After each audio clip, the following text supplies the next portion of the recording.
Masala oats செய்ய போகிறோம். இது நல்ல வெயிட் லாஸ் ரெசிபி. அப்புறம் இது நீங்கள் சுகர் பேஷண்ட்டுக்கு கொடுத்தா அவங்க நல்லா ஹெல்த்தியாக இருப்பாங்க. நம்ம நிறைய வெஜிடபிள்ஸ் சேர்த்துருக்கோம். உங்களுக்கு வேணுன்ற அளவுக்கு நீங்கள் சேர்த்துக்கலாம். அப்புறம் நம்ம ஒரு சர்ப்ரைஸாக ஒரு பவுடர் போட போகிறோம். அது என்னன்னு வீடியோக்குள்ளே போய் பார்க்கலாம். ஸ்கிப் பண்ணாமல் நல்லா பாருங்கள். மசாலா ஓட்ஸ் பண்ணுறதுக்கு நம்ம ஒரு கப்பு ஓட்ஸை நல்லா ஒரு 10 நிமிஷம் கழுவி ஊற வச்சு எடுத்துக்கிறோம். பீன்ஸு கேரட் ஒரு கப் எடுத்துக்கிறோம், பச்சை பட்டாணி ஒரு கப் எடுத்துக்கிறோம், ப்ரக்கோலி ஒரு கப் எடுத்துக்கிறோம், வெங்காயம் தக்காளி கட் பண்ணி வச்சுருக்கிறோம். இப்போ இதை வச்சு நம்ம மசாலா ஓட்ஸ் ரெடி பண்ணலாம். எப்படி செய்யலாங்கிறத பார்க்கலாம். மசாலா ஓட்ஸ் பண்ணுறதுக்கு ஒரு டீஸ்பூன் எண்ணெய், நாட்டுச்சக்கு, கடலை எண்ணெய் சேர்த்துருக்குறோம்.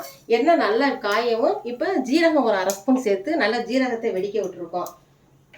ஜீரகம் நல்லா வெடியவும் நம்ம கட் பண்ணி வச்சிருந்த வெங்காயம், பெரிய வெங்காயம் ஒரு வெங்காயம் சேர்த்துருக்கோம். அந்த வெங்காயத்தை சேர்த்து வதக்கலாம். வெங்காயம் கொஞ்சம் கலர் மாறினவனே இஞ்சி பூண்டு பேஸ்ட் ஒரு ஸ்பூன் சேர்த்துருக்கோம். அதையும் சேர்த்து வதக்கிடலாம். இது ரொம்ப நேரம் வதக்க உங்களுக்கு தேவையில்லை. கொஞ்சம் இந்த பச்சை ஸ்மெல் போனதுக்கப்புறம் வெங்காயம் வதங்கிக்கிட்டு இருக்க மாதிரி நம்ம தக்காளி பழம் ஒரு 2 பழம் கட் பண்ணி வச்சுருக்கோம் பொடியாக, அதையும் சேர்த்து அப்படியே வதக்கிடலாம். நம்ம தேவைப்படுற அளவு வெஜிடபிள்ஸ் சேர்த்துக்கலாம்.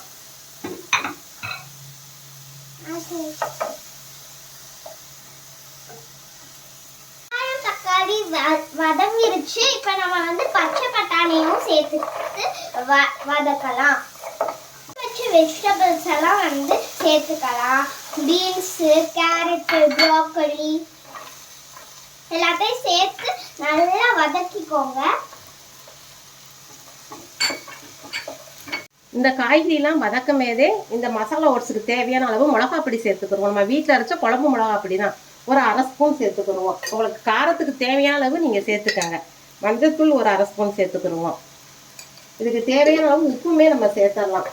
சேர்த்து அப்படியே நம்ம வதக்கலாம்.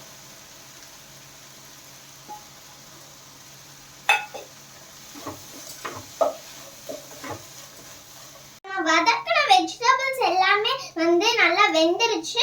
நம்ம 1 கப் ஓட்ஸ் சேர்த்தோம்னா 2 கப் தண்ணி ஊற்றணும்.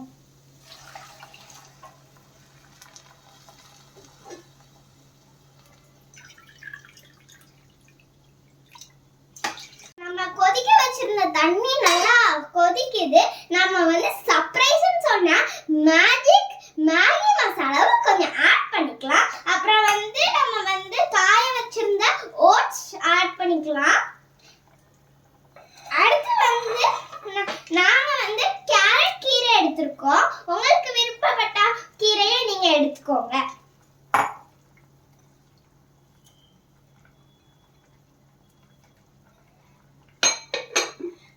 அடுப்பு மீடியமாகவே வச்சுருந்து ஒரு 10 நிமிஷம் நம்ம வேக வச்சோம்னா நமக்கு மசாலா ஓட்ஸ் ரெடி ஆகிடும். டேஸ்ட் ரொம்ப நல்லா இருக்கும். ரொம்ப வேகமாக பண்ணிடலாம். மூடி வச்சு ஒரு 10 நிமிஷம் வேக. 10 நிமிஷம் ஆயிடுச்சு. இப்போ நம்ம செஞ்சிருந்த மசாலா ஓட்ஸ் ரெடி ஆயிடுச்சு. இங்க பாருங்க, பார்க்கவே நல்லா இருக்கு. அப்புறம் வாசமும் செம்மையா இருக்கு.